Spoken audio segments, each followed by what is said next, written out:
Why, hello, ladies and gentlemen. On today's show, Josh Hayder absolutely implodes. But fear not, my Friar Faithful homies. Man, oh Manny Machado. He said he's Manny bleeping Machado. Ladies and gentlemen, he was right. And he showed you just why. We're going to be talking about that and much more. You know what you're listening to, so let's get started. You are Locked On Padres, your daily San Diego Padres podcast. Part of the Locked On Podcast Network, your team every day.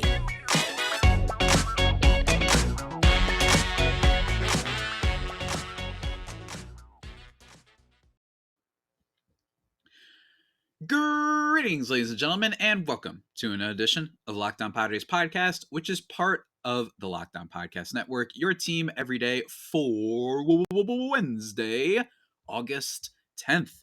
As always, I'm your host with sometimes occasionally, but certainly not always the most, Javier Reyes. You can follow me on Twitter at Javapena. Javiipen. And maybe if you're familiar with my work over at Just Baseball, go check that out, where I write about a bunch of Padres stuff and regular baseball stuff, and frankly, just anything connected to the sport, including fictional characters sometimes. So go check that out. Thank you for making Locked On Padres your first listen every day. We're free and available on all platforms, including YouTube, where I'm wearing plain old shirt, plain old tee, Hanes white tee.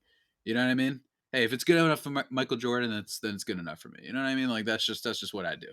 Uh, Ladies and gentlemen, we had quite the game last night. We had quite the game. We're going to be talking about Manny Machado's walk-off home run, baby. It was awesome. He was making the round. Some people, I saw you. I saw some of you other fans out there making fun of his quote saying he's not Machado. Well, he came through. We're also going to be talking about Josh Hayder and the Padres bullpen and talking about Blake Snell a little bit, who had a very good start yet again. But ladies and gentlemen, let's start with what's first. It's funny because I love saying this on the pod where I say ask my mom, right? Like I keep saying ask her to if you don't believe me, but I'm gonna keep doing it. Once again, I said even after Josh Hader had blown this game, I said I actually really do think they're gonna win this. One, because it's home field. They hadn't won in a while, and I just thought pull this one through because of the home field advantage, because of the extra runner on base, all that. I thought that they were gonna win this. I didn't necessarily think that they were gonna win it like they did last night, though. First, let's talk about Joe Musgrove. His first good start since the extension, which granted he's only had extension, but he'd been due for a good start for a while, and against a decent offensive team in the San Francisco Giants, 7 innings, 1 earned run, over 6 hits. That was a weird way to phrase it. No walks, which was great for strikeouts, so not dominant. His ERA is still, or at least before the start, it was at 3. Now it's below 3, which is very nice at 2.9. But he hadn't had a really dominant start, it feels like, in a while. But even still, Musgrove has been as steady as they come for most of the year, and it was really cool seeing him just kind of have this nice bounce back start, especially given that the Padres have been sliding recently. So that was really great. On the other side of things, Alex Cobb for the Giants, who I actually think is quite good. I just think that the Giants' defense hasn't helped him out at all this year. But 5 innings, 3 earned runs on 6 hits. He did strike out 7. Looked pretty invincible to start the game, especially how he was mixing up pitches and fooling a lot of Padres hitters. But Juan Soto hits his first home run for the Padres, which was lovely to tie the game. That was very, very fun. That was in the bottom of the 4th. And then the Padres came through later on after we had Mr. Juan Soto again have a double. In this game, Juan Soto had quite the game. He went 2 for 3 with a walk and a strikeout, including a home run, obviously, like I said, and double. And then Josh Bell ends up driving in an RBI as well. And then there was a sac fly. So Josh Bell also has been pretty solid for the Padres, too. The offense, they just haven't been timely, I guess is the way to say it, right? They haven't had good situational hitting. Profar has been in a real slide of late when it comes to his offense. 2 for 5 game from him as well, which was nice. But in general, Padres haven't been so good offensively, obviously, since the trade deadline. But again, that's only a few games, right? I've seen people freaking out and saying, oh my God, they're screwed. But I really only think that there's one takeaway I have, and we're going to get to him in a little bit. And that's Josh Hayder. In this game, he gets 2 outs, but he walks 3, including 2 walks with the bases loaded to tie the game. Or not to tie the game. It was a sacrifice fly that Jurickson Profar makes an incredible play in left field to grab. Thank you, Jurickson Profar. Not an elite all-timer outfielder out there, but one of the best outfielder seasons, at least in the top 5 that the Padres have had. Probably in the AJ Preller era. Can I say that? Like a top 5 out. I'm trying to think. Obviously, excluding Soto because he just got there. But for a singular season, I mean, it's like Seth Smith, Justin Upton. Like I can't really think of some other guys who have really been as productive as Profar this year. And that was an incredible moment because yes, they do tie it because of being able to tag from third, but it saves a potential lead from being taken by the Giants. So that was huge. I will say one thing with the Josh Hader blown save, he does get a strikeout here, but gifted a strikeout.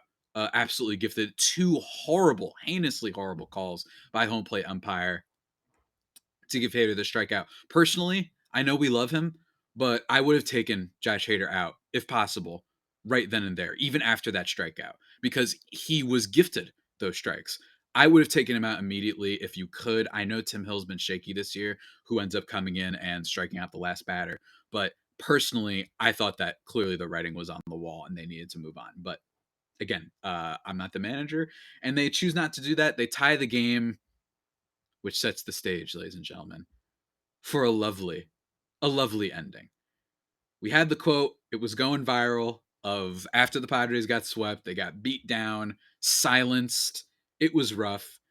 They asked Manny, he's like, no, I'm friggin' Manny Machado, right? Like I'm not nervous. So what does he do?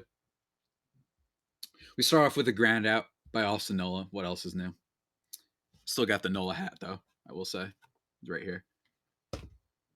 But then Jurickson Profar, he gets a single, who's clearly been very uh, visually upset at his struggles too, by the way. The double plays that he's grounded into, I remember from yesterday, that was really rough. And he had one today where he took off the helmet and nearly slammed it on the ground again. And then Juan Soto reaches on catcher's interference, which was very, like, a little bit odd because you're a little bit worried because you're like, Soto's been having an incredible game and you kind of want to have him at bat here. But it's okay because a lot deeper now. Say this was Manny, right? And it was catcher's interference. I would have actually pre-deadline been like, I actually just want him batting here because I don't necessarily trust a Luke Voigt or everybody else to come through. No offense to Luke Voigt, no offense to the guys that have batted behind Manny for the first half of the season. I mean, the Padres still won some games, but I'd be a little bit worried there. But that's what's so great about the deadline. You have Manny Machado, and then you're going to have Josh Bell, and then Brandon Drury. Those are some pretty good at bats. So you have this feeling of it's this murderer's row potential, right? And what happens? Machado lifts one, 403 feet. Profar and Soto score. Crowd goes wild. I mean, he's been a beast, and he's actually been slowing down in the second half of the season. So it's great to see Manny come back on board, especially after those comments he made, right? Like, especially after those comments, for him to come out and have this walk-off home run. You love to see it. It's a great way for the Padres to bounce back, and a great way for Manny to make sure that he's not on the other end of like getting roasted alive on the Bird app. You know what I'm saying? So that was really great. Love it, even if it wasn't the prettiest win in the world when it comes to that blown save. Still, you gotta love a W. The Padres really, really needed this one. But before we talk about that blown save a little bit, because we got to talk about it. We got to talk about Josh Hader for sure. Did you know, guys, that the key to sustainable weight loss is through your liver? The liver is the body's metabolic. Is that his metabolic furnace? Metabolic? I think it's metabolic or metabolic. I don't remember exactly. Don't quote me on that, guys. It's responsible for flushing out harmful toxins and igniting your fat burning metabolism. That probably answers my question, but thanks to modern diets, rich in unhealthy processed food, and constant exposure to thousands of man made and environmental toxins, most of us have overworked livers. Not to mention if you maybe have a little bit too much fun on the weekends. You know what I'm saying, guys? But thanks to Liver Health Formula by Pure Health Tech Research, you can rejuvenate and reignite your metabolism. Liver Health Formula contains 8 liver boosting super nutrients like turmeric, beet, and artichoke extract, all of which work together to wake up a sluggish old liver. No more bloated belly, no more uncomfortable digestion. Guys, they've got you covered, man. You don't want to feel like you're low energy all the time. Liver Health Formula, they've got you covered, guys. And you can try Liver Health Formula risk-free today and get a free bottle of Curb Fit with your order. Curb Fit is a safe and all-natural um, appetite suppressant, making it easy to say no to naughty foods. Go to getliverhelp.com/MLB. I'm just too excited about the Manny walk-off, guys. What can I say? I'm mispronouncing my words and my lines. What do you want from me, okay? Getliverhelp.com/MLB to learn more. Again, that's getliverhelp.com/MLB to try liver health formula completely risk-free. Go check it out. Mm-mm-mm. All right, guys, let's talk about a little bit of the rougher moments from last night's game. I already mentioned obviously that Josh Hayder blew the save, and that was really annoying. It was a 4-1 lead. This wasn't a 4-3 game. And it's been frustrating as a Padres fan. There's been a lot of blown saves, right? The Rogers family, let me tell you right now, is just not having fun at Petco Park, both with Trevor or I should say with Tyler. My apologies to Trevor Rogers of Miami, but with Tyler Rogers giving up that home run to Manny Machado, and then Taylor Rogers blowing all those saves and then getting traded to Milwaukee, it's been rough going for the Rogers gang. And also Josh Hader. So we've had some really rough bullpen blowups or specifically just blown saves, blown leads. Granted, they're short leads, and I think that that's sometimes what has made Padres fans and myself feel like the Padres bullpen is in desperate need of a reshape. We've been saying that all season. But part of that is because the Padres offense wasn't particularly great. So a lot of blown saves and blown games by the bullpen was like 2-run, 3-run leads, which don't get me wrong, still should be upset with the bullpen, but that does show you that prorated out through over the course of a whole season, you have to start blaming the offense a little bit too. Give them some more comfortable leads. You know what I'm saying? I know there was like an early on one with Steven Wilson where he blew like a huge, huge lead. That's a little bit different. But when it comes to some of these short run leads, you got to remember, guys, the offense has to score more. So Preller saw all of this and decided to go out and get Mr. Josh Hader, who was fine in his first outing, struck out one, great, no runs. But in this one, the fact that his only strikeout came from a bunch of gifted calls by the umpire was very concerning. He could not locate anything. The cutter wasn't working, slider wasn't working. It was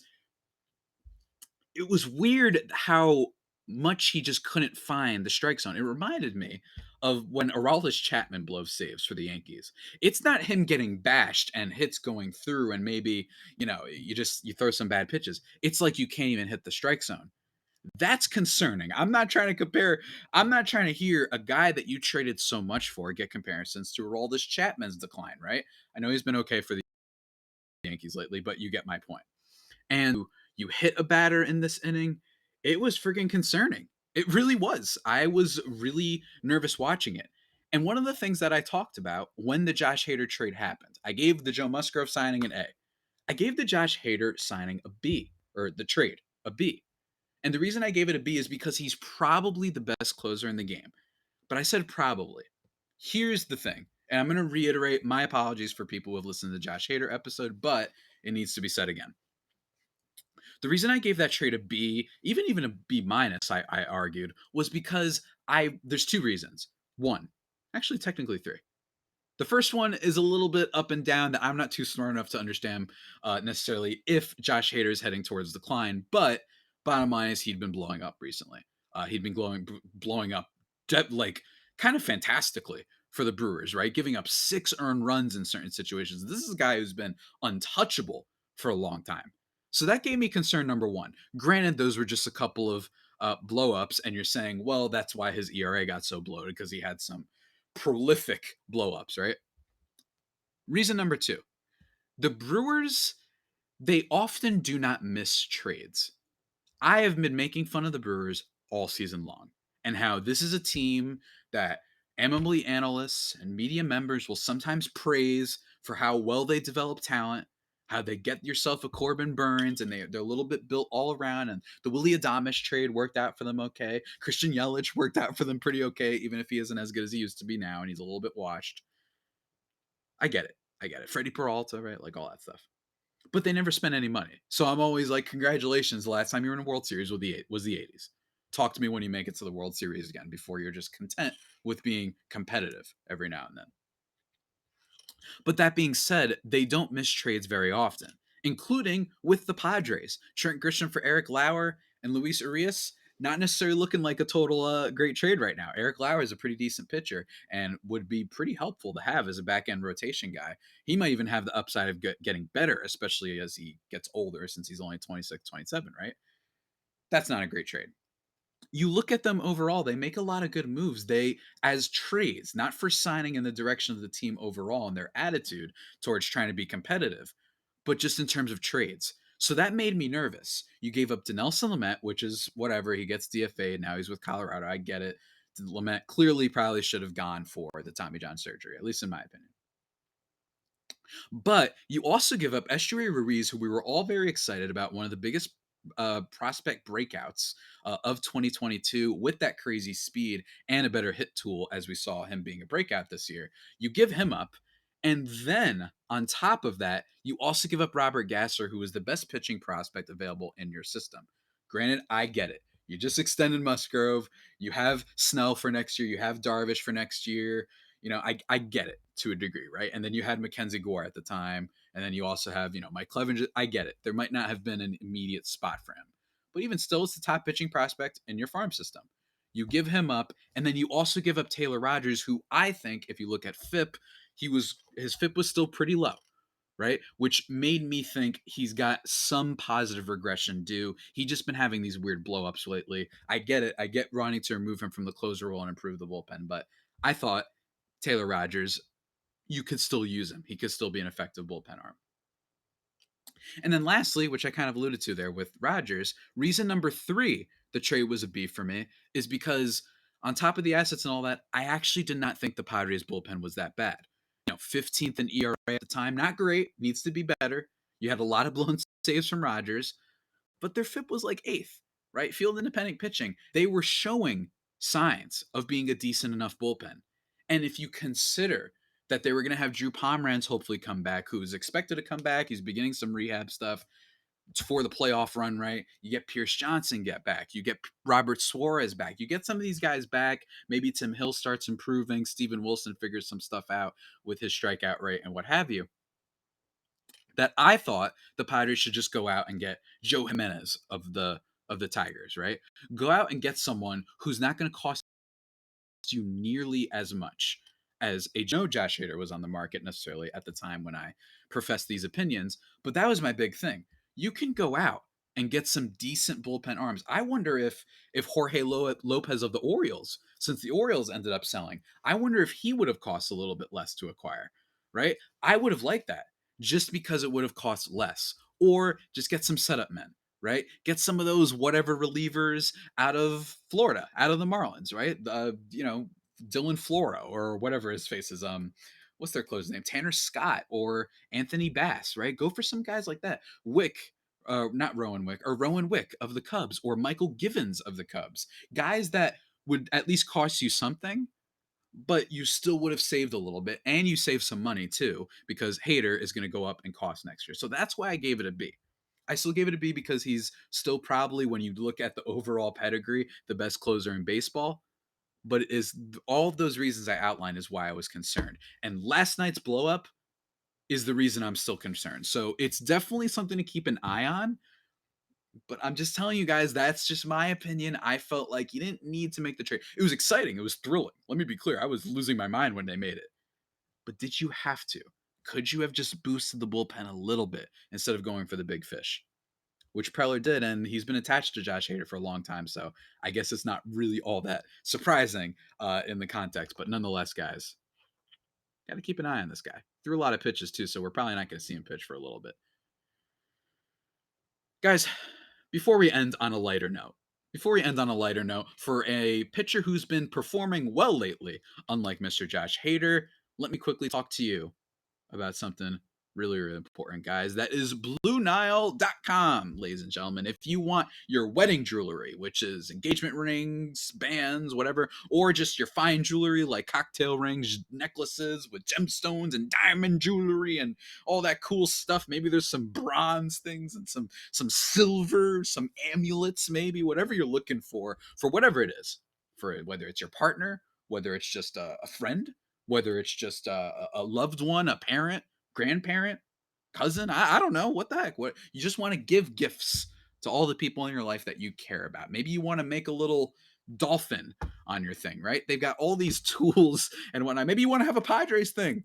I bet you they can help you out, man. Right? With diamond shape, size, and clarity, as well as the setting style. Blue Now's bench jewelers will then handcraft the perfect engagement ring or a cocktail ring or fine jewelry ring, whatever it is you're looking for.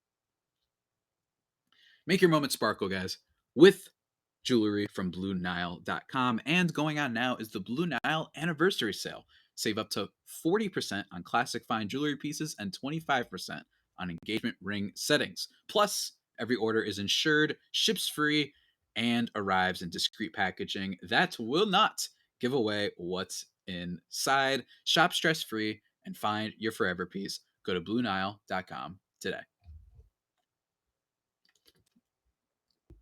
Ladies and gentlemen, I told you we were going to end on a light note, or a lighter note. I somewhat lied. We're talking about Monday's game, in which the Padres lost 1-0, right? They lost 1-0 in this game, continuing up until last night their offensive woes.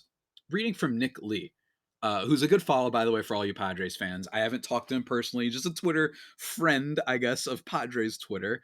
He said, according to StatCast, this was heading into last night's game, the Padres are the only team in MLB without a single barrel over the last 5 games. That's bad. That means when you make contact with a certain launch angle, I don't have it right in front of me. Sorry, I'm not a nerd. And it has an exit velocity. I believe it's over 95 miles an hour or something like that. Probably a little bit higher. But go Google it right now while you're listening to this, guys. You get what I'm saying. So the Padres have been pretty poor. They've been getting shut out over their last 23 innings. They got shut out by the Dodgers. That was really rough. And the Saturday game, aside from the early on goings when there was some fielding errors by Gavin Lux, they hadn't been scoring. Some ground balls, all that stuff, right? It was the initial game with Soto when he made his debut with the Drury Grand Slam, and the Padres went completely quiet. And they stayed quiet on this Monday night game. And part of that was because Alex Wood, who is another pitcher that I wanted the Padres to get this offseason, but admittedly, he hasn't been very good this year, but he's certainly figured out the Padres. 6 1/3 innings, 0 earned runs, 5 Ks, no walks. He was great. And then Camilo Duvall, who seems to have figured something out with this sinker lately. I mean, he's been good all year, but he seems to be ascending to another level, Camilo Duvall. So shout out to him, one of the more promising young relief pitchers in baseball, I'd say, and probably the best young player that the Giants have. I don't even think that that's all that crazy to say. I know they have that Luciano kid who's a shortstop for them in their farm system, but still, that's just the vibe for them right now. But the thing we got to talk about isn't the fact that the Padres offense was bad again on Monday, right? Because we saw it come to life yesterday. I want to talk about Blake Snell. In this 5 2/3, which still, again, with the lack of, going deep into games, but still, 5 2/3, he gives up 1 earned run on 6 hits, 2 walks, 8 strikeouts. He worked out of some trouble in this one, too, by the way, which is worth pointing out that he only gave up a run on a sacrifice fly to center after, having a really, really tough situation with runners in scoring position. So that was nice. Let me read you some stats about Blake Snell. It's interesting because last year around this time, Blake Snell had all of a sudden figured things out. And it was when he started, changing up his pitching repertoire a little bit. In August of last year, he had a 1.7 ERA, which was very, very low, obviously. Then a 2.35 in his one start that he had in September after, getting injured and not being able to finish out the season. Since July, what is it? July 1st. Yes, since July 1st of this season, and including this start from Monday night, Blake Snell has an ERA of 2.41 and a FIP of 2.47. And across 37.1 innings pitched, he has 57 strikeouts. He's given up 3 home runs, but 57 strikeouts, right? 17 walks, which isn't great, but it's not awful. It's not the usual amount of free passes he gives. And the bottom line is Blake Snell has been quietly very dominant. So while Sean Manaea has been a big issue with the team, right? I'm still not all that worried because Sean Manaea is a 4 or 5. But if Blake Snell is starting to turn things around, and if he's able to continue it against some pretty decent teams in the Giants, I'm hopeful that Snell can be that fourth guy in the rotation down the stretch and maybe even be a guy, if he keeps performing this way, that the team wants to use in the playoffs as maybe their third starter, depending on how Clevenger's doing. I still think Clevenger's been better this year. I still think he is better overall. I think Clevenger, when he was healthy, was one of the better starters in baseball, like a top 20 or so guy, maybe even top 15 at times. Snell has been ramping it up. And it's him ramping it up that is huge for this team. When one falls, one gets better. That's been the vibe for the Padres this year when it comes to the rotation. Whether it's Darvish getting lit up by the Giants early on, Musgrove steps up, right? You get Nick Martinez to step up. You get Mackenzie Gore to step up for the season when he falls off, right? And so on and so forth. So love to see that. I'm wondering if Blake Snell maybe is figuring something out, right? It's still overall a trade that you know, definitely the Padres would probably not make again if given the opportunity, just knowing ahead it's probably not the best trade. In fairness, the assets that the Padres gave up haven't exactly murdered them. With Luis Patino kind of being in and out from the Rays, wishing him all the best. He's been just dealing with a lot of injuries, but they haven't been totally burned by that trade, but certainly they're hoping that he can at least be good down the stretch and potentially be good for this team in the playoffs, potentially, right? If he focuses more on that fastball slider combination, which he did, he generated 9 whiffs on the slider Monday night. If he focuses more on that and his curveball is able to be at least kind of okay, which it was in this game, 7 whiffs on the pitch, which was very nice. Blake Snell is really, really interesting. I'm keeping my eye on this because you know, uh, like I said, it's just be really key for the team if he can be really good, if he can add more depth to this Padres starting rotation that is not desperately lacking it, but could certainly use it, guys. Could certainly use it. So while the Josh Hayder thing is wait to be seen, Blake Snell is a nice development for this team. Do not sleep on the guy. Yes, the efficiency isn't there, but even when he's been at his best, efficiency has just not been his thing. This is a guy who's going to throw over 100 pitches to get through 5 innings. It happens. But if he's not giving up the runs and he's ramping up the strikeouts, at that point, you just got to hope that the bullpen comes through and a much improved offense comes through as well. But that's it. That's basically it, ladies and gentlemen. With that all being said, that about does it for today's episode. I hope you enjoyed the recap of the games. Shout out to Manny Machado, man. How much fun was that? That was great. Wish I was at that game. I'll be at the Nationals game against the Padres this weekend, but still, man, I wish I could have been at that. With that all being said, guys, that about does it for today's edition of the Locked On Padres podcast, the only pod that may be better than the Padres themselves. Remember to subscribe to the podcast wherever your podcast from. You can follow on YouTube too to see whatever kind of silly things I do on the camera. Follow me on Twitter at Javapeno, JAVIIPENO, at LO_Padres. And until next time, stay safe and of course, stay faithful. My Friar Faithful homies, take care. He's Manny Bleeping Machado!